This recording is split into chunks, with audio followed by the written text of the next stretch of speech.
Hi, I'm Steven Vantassel. You're listening to Living the Wildlife, discussing all things related to vertebrate pest control as part of the Pest Geek podcast family. This is the disclaimer for Wildlife Control Consultant and Pest Geek podcast for Living the Wildlife podcast. Always follow national, state, provincial, and local laws when using pesticides and or other control methods to manage pests. Wildlife Control Consultant, LLC, Pest Geek Podcast, Living the Wildlife Podcast, Steven M. Vantassel, or their or his affiliates are not responsible for followers' use of the information provided here. Hi everyone, Steven Vantassel here, Wildlife Control Consultant, bringing another episode of Living the Wildlife as part of the Pest Geek Podcast family.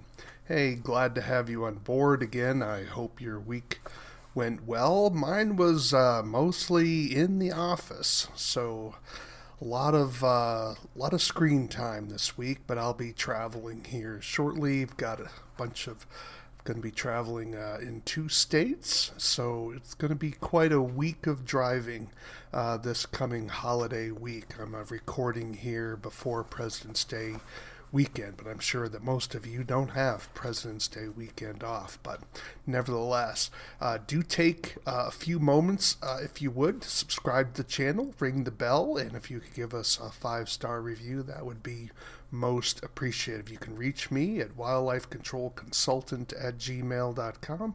wildlifecontrolconsultant@gmail.com. Would love to hear from you. Thoughts about the show, thoughts about future shows, and perhaps you may even I don't want to be on the show. I'd love to hear from you.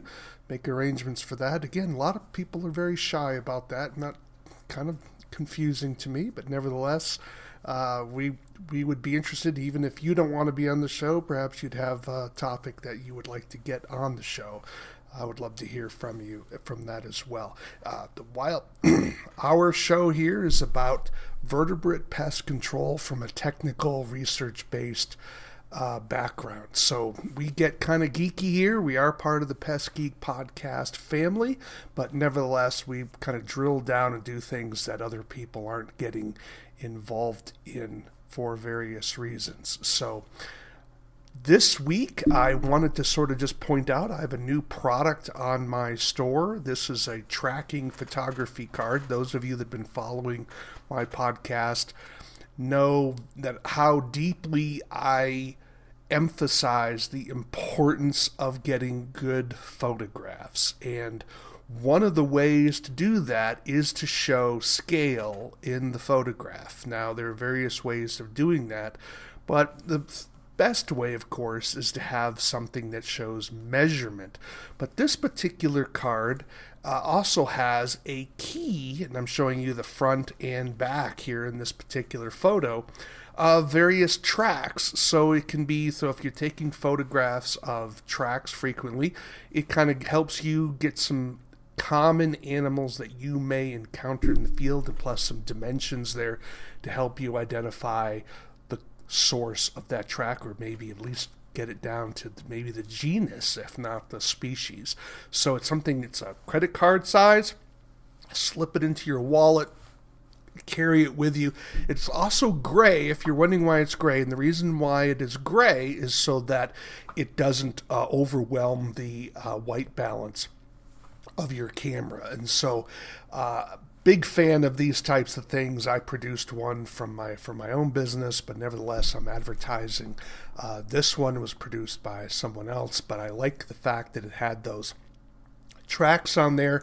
So those of you that encounter some tracks, it kind of gives a nice little key there, and something to check out. You can purchase these online from my website at Wildlife Control Consultants, new product I have. All right, well, enough of that. Let's get on with the topic of today. And so I wanted to talk about how biases can hurt your business. I was reading an article, and it basically was talking about the role of bias in terms of investing. And this is where a lot of research has been done, of course, and in the area of investing, in terms of how our emotions and how our biases impact our role of investing. But the fact of the matter is that biases can also impact negatively your business. Now, A lot of people think, oh, I'm not biased. You know, they hear, when they hear bias, they hear prejudice, and they always think of that in terms of negative, in a negative way. Biases are not always negative. And so the question is, in terms, this is where my philosophy background comes in. The question is not whether you are biased. The fact of the matter is you are, and there's no real way to overcome that. The question is do you have the correct biases? Do you have good biases? Now you may say, I don't want to be biased. Oh, let me give you an illustration of what would be perhaps a good bias. In other words, when we in our legal system in the United States, we have a bias that says you are innocent until you are proven guilty in a court of law. Is that a good bias or is that a bad bias? But it's certainly a bias, but is it a good one? And I would hope that all of you would agree that it is a good bias, right? So that is a prejudice. It's a prejudging of the facts, right? That you, in other words, if all things being equal, you are innocent until the evidence shows that you are not, rather than you are guilty until the evidence shows you are innocent, right? So that's a different kind of bias. So not all biases are bad. And so how do we overcome these biases knowing that we have them? Well, one of them is to replace them with good biases. That's not always possible. But another way is to understand our biases and be aware of them and then try to compensate for those biases so that we can minimize their negative impact and enhance their positive impact. All right, so I want you to think about that for a little bit. So this is going to be talking about how biases can hurt your business in terms of your wildlife damage management. So let's talk about what a bias is, or a problematic bias. So biases, in a sense, are one way to understand them is to think of them as a pair of sunglasses. If you are wearing a pair of sunglasses, that's automatically going to darken your understanding of the world, because the purpose of sunglasses is to shield you from excessive light. That's going to be a bias, right? So it's going to make it appear that reality is darker than it actually is. Well, what happens if you put on a pair of rose-colored glasses? Well, then the world is going to appear redder than it actually is. Well, that's how a bias could impact us. Now, the problem is we don't always know or identify when we're biased. So sometimes it's like, does a fish know that the fish is in water? Do you always think about the fact that you're walking in air? So it just becomes part of us to such a degree that we don't even recognize the bias that we're subject to. And this is what makes biases so pernicious. Now, we're into sort of conference season. Some of you may be attending conferences. And so this can be a place where you can actually find biases relatively easily if you probe hard enough for them, right? So if you just ask a few questions, you can see reactions from people very, very quickly. And that will give you a clue that you're encountering biases. Sometimes when people have a strong emotional reaction to something that you say, you are often encountering, not always, but you are often encountering a severe bias. Let me give an illustration. This happened years ago. It's become less of an issue now. There was a great controversy in the wildlife control industry over the issue of doing one-way doors as a way of managing wildlife inside structures. And there were people that were just pounding the table up and down. It doesn't work. The animal just chews in or breaks in somewhere else. You got to kill that animal in order to solve the problem. And it got quite heated, and people were shunned, and people were talked about behind their backs and what have you. And it was certainly problematic, to be sure. It got quite heated at times.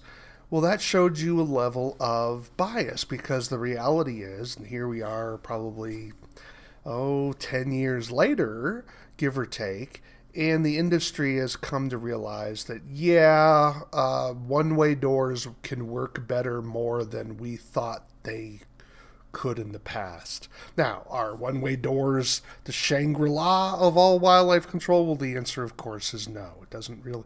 One-way doors don't work when you're dealing with transient damage, but that's a topic for another podcast. But nevertheless, but people were biased against one-way doors because they had either a bad experience or they just didn't believe it would work or for whatever. So we're going to talk about some of those biases that could impact our business in a negative manner. And hopefully you can identify these in yourself, because know thyself, know who you are, know what your biases are, and then you can work to correct them or to use those biases in a positive growth manner for you and your business. Okay, so let's take a look at that. So the first one we want to take a gander at, and that is what's called confirmation bias. Confirmation bias is a very common bias among people. And essentially is this: it's where you are only using information or facts that agree with your predetermined position. Now, this occurs all the time in the area of politics, for instance, right? So you'll have people who will hold certain positions. I was talking with a neighbor recently, and he just said that, rich people basically don't pay enough taxes. Well, that is simply patently false. Okay, that is a lie. Rich people in the United States, as far as federal taxes are concerned, pay far more taxes than the lowest 10% of our populations. So it's simply not true. But I could not convince him otherwise, right? And so how do you overcome that? Well, because if you're only looking at evidence that you like, it basically confirms what you already do. And we do this all the time. This is one of the dangers of the internet, and that is we tend to form groups with people that we agree with, whether it be politically, whether it be sociologically. We tend to not like people that we disagree with, and so therefore if they have a differing opinion, then we don't want to hear it. It's like, la, la, la, la, la, la, don't tell me, I don't want to hear it, right? And that's basically what confirmation bias is. This is what happened, of course, with the one-way doors, is that people would be, I tried one-way doors, I had a bad experience, that was their evidence, and therefore that confirmed their bias against one-way doors, and therefore one-way doors were garbage, right? So it became this sort of very black and white. Now, what some people tend to think, and they always think, well, the truth is always in the middle. That's a different bias, and I'll have to talk about that one later. And so other people think that we just get squishy, that there is no truth out there. I'm not suggesting that at all. How these biases work, you have to sort of factor in how they affect you in what your strongly held beliefs are. And this requires some reflection, and it can be painful. So a lot of times people don't like to hear this sort of thing because it doesn't confirm their view of themselves. Well, I'm objective, I know how to handle truth, and I have the right ideas, and they get very, very angry. Those of you that have studied any type of history know that Socrates got he committed suicide because he was condemned to death because he was confusing the youth, corrupting the morals of the youth. And what did he basically do? Well, he asked a lot of questions that people didn't like where the line of questioning was going. And you want to piss people off in a hurry, ask the right questions, and you watch the knives come out, right? And so you'll see this all the time. Well, that's confirmation bias. And so how do you overcome confirmation bias? Look for evidence and facts and ideas that counter your preferred position. Doesn't mean you're going to change your position, but it means that you are at least trying to engage ideas that you disagree with, right? And often that requires the pain of trying to learn from other people. If someone is critical of your business, if someone is critical of your association, don't just simply say they're an idiot and you don't like them. Ask yourself the question, is there truth in what they are saying? That's how you can help overcome confirmation bias.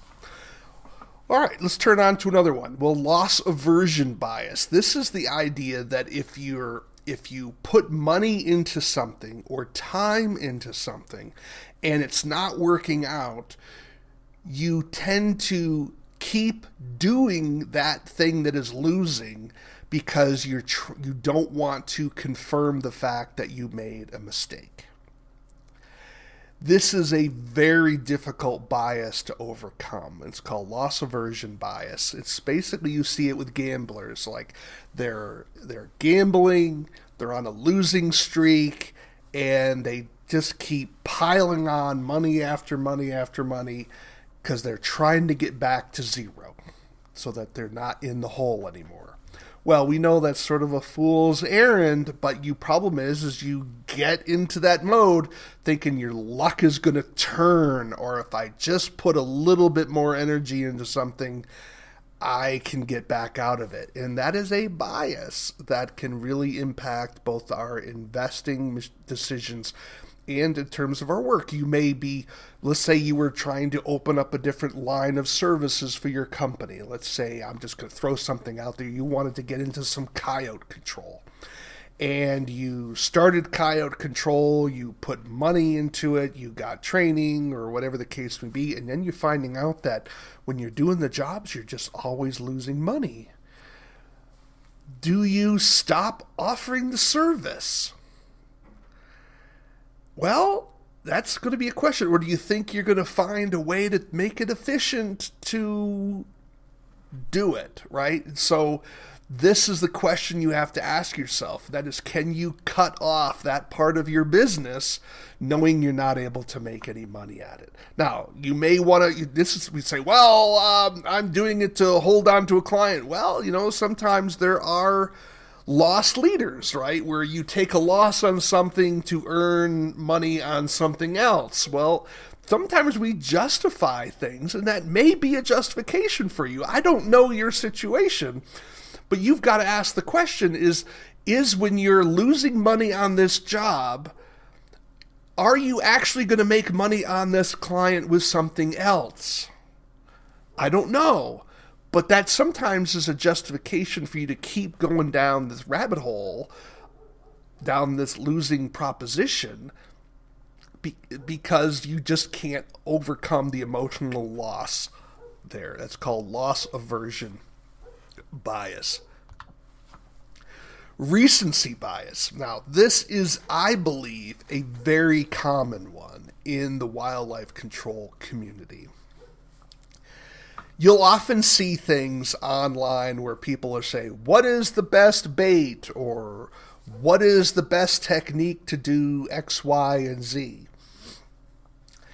And there's a lot of, crowdsourcing information out there that you can rely on. The challenge is, are you getting information from people based on their most recent experience?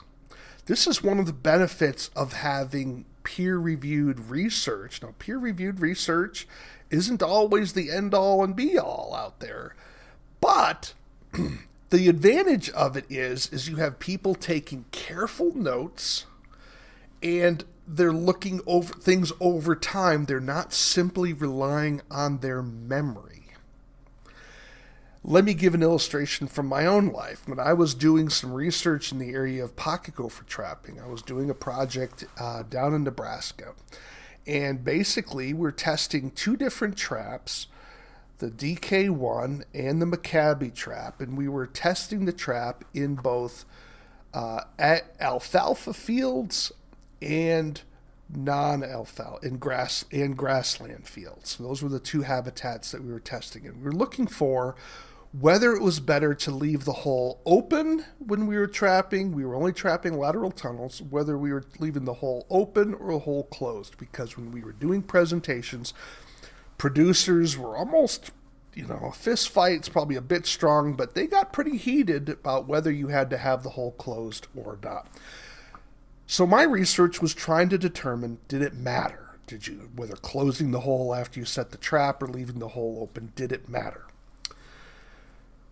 Well, as I was doing my work, it took two seasons, to complete the project, if memory serves.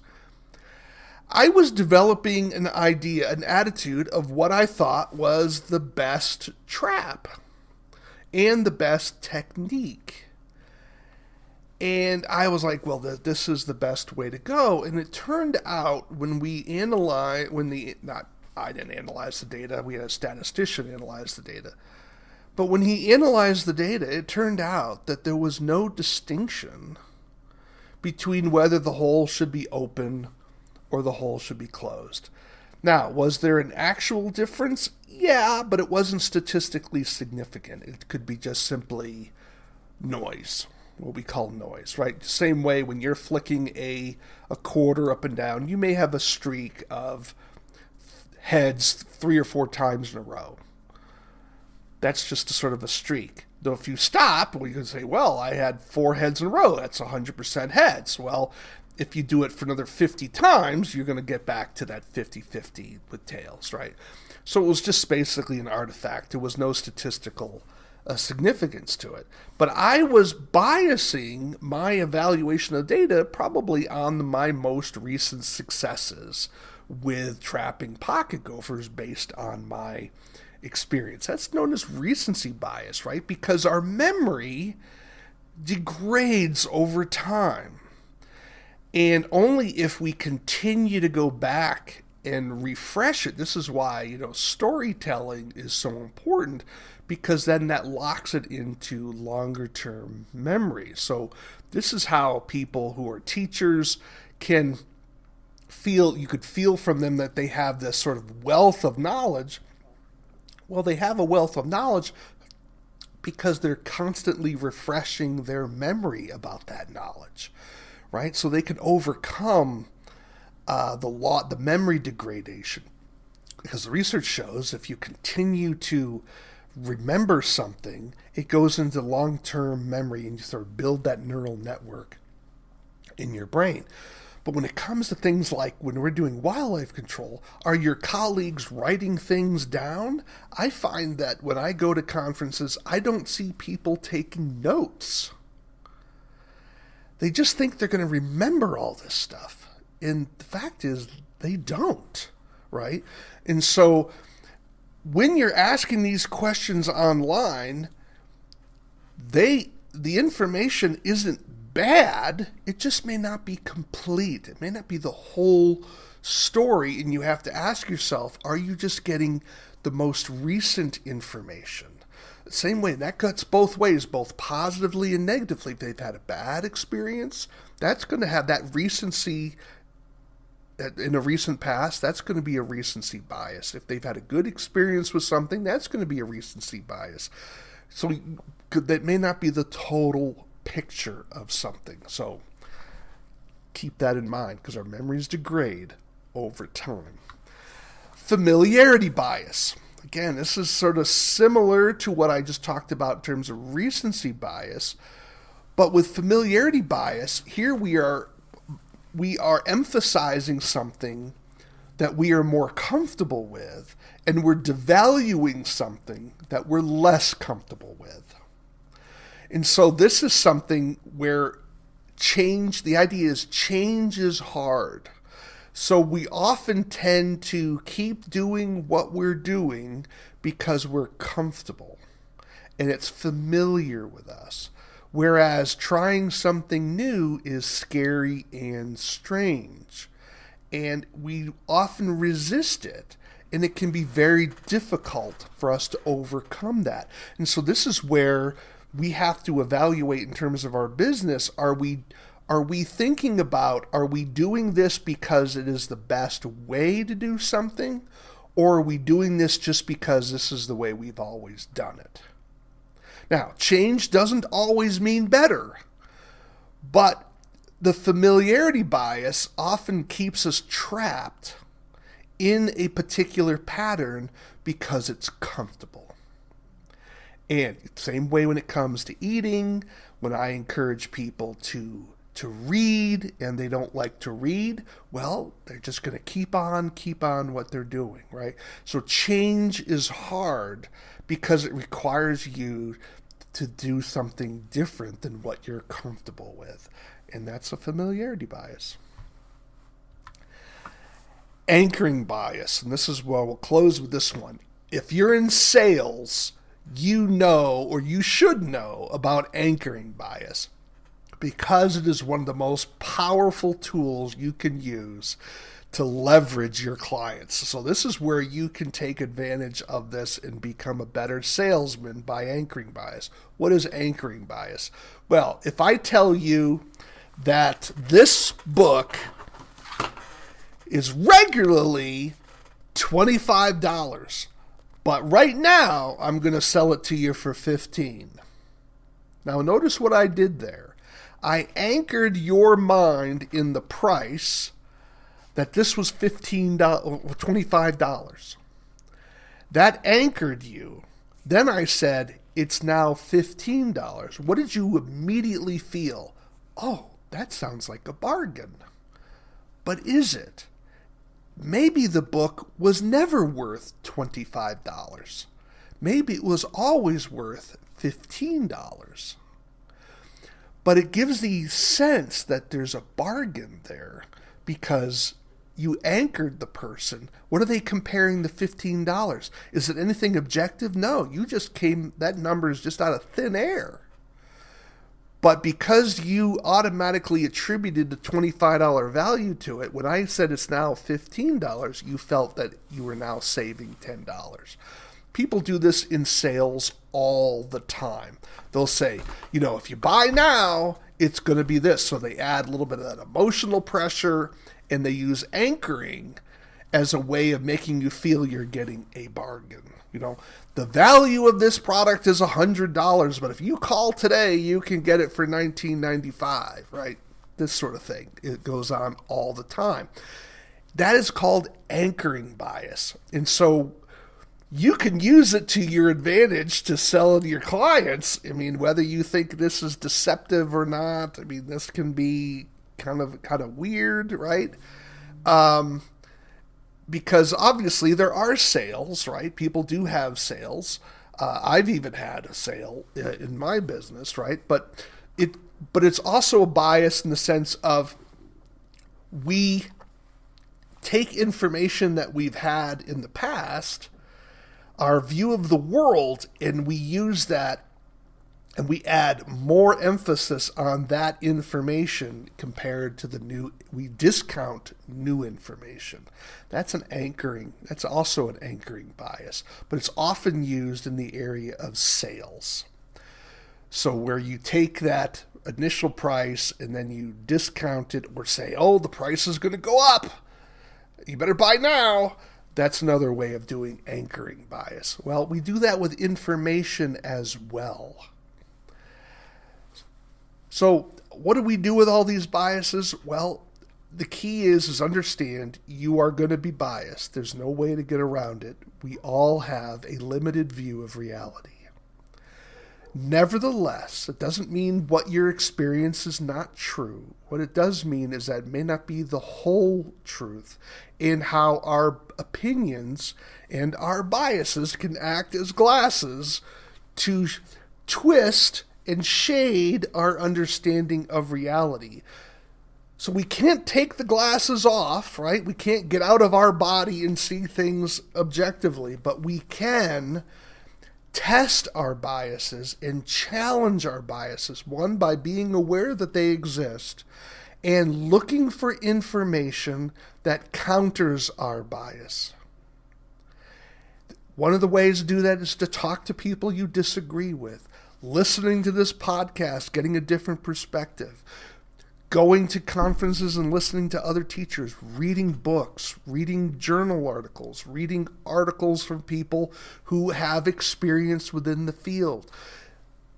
Challenging your understanding of reality are ways of challenging your biases. And by exploring that, you can then come up with a more solid understanding of reality and make better decisions for your situation. But you have to have the moral capacity to change and to be self-critical and to recognize whether you were wrong, whether you were right, whether you were half right. Are you able to change? And are you able to understand that just because someone has a different opinion than you doesn't always mean you're wrong and they're right, or they're right and you're wrong, or vice versa. Sometimes it's just you're seeing one person seeing something from a different perspective. You're seeing it from a different perspective but maybe if you talk together, you can have even a bigger picture of reality, right? I think that's kind of where we came in our industry when it comes to one-way doors. That one-way doors are a powerful tool, but they're not necessarily the end-all and be-all for every situation, right? Now that was kind of that sort of polar opposites. We had two opposing positions, and now we have a more balanced position. Now, truth isn't always going to be that. So don't always assume the truth is in the middle, right? That's a different bias or fallacy. I call it the academic fallacy, that if you have two polar extremes, the truth is always in the middle. That is not true, okay? But it often feels that way because sometimes we're shaving off the harder edges and we're seeing what's called a little bit more nuance in a particular position. In that, this is why when I interview people about different products, one of the things I ask them is, when do you not use your product? When is your product not suitable? I mean, we had an interview recently with the manufacturer of ovo control. And I was really proud of him in the fact that he pointed out that there are places when ovo control should not be used. It's just not a suitable location. And that was huge for me because I didn't think about it the way he mentioned it. But here's a guy who's trying to sell a product, right? Nothing wrong with that. We need products out there. We need people to sell. But he was honest enough to tell you when not to buy it and when not to use it. That to me is huge. When you're talking to anyone selling you something, when they tell you information that goes against their interest, that is a very powerful thing, because you've heard salesmen who think, their product works everywhere, every time, never fails. That's simply nonsense, right? That's just simply not going to be true. It just flies in the face of just reasonableness. So that is one of the ways that we can help understand our biases, but we can't fix our biases or address our biases unless we become self-aware that they exist and how to counteract the negative impacts of those biases. Well, I hope you found this helpful. You've been listening to Living the Wildlife. We are a podcast that delves into the technical aspects of vertebrate pest control for both wildlife control operators and pest control operators involved in doing wildlife control. Hope you've enjoyed this podcast. We'd love to have you give us the thumbs up, give us a 5-star review, subscribe to the channel, ring the bell. You can also visit me, of course, on Rumble. I have my podcast listed up there. And again, this is Living the Wildlife. Why do we call it Living the Wildlife? Well, we want you to live the wildlife, not be the wildlife. Take care, everybody.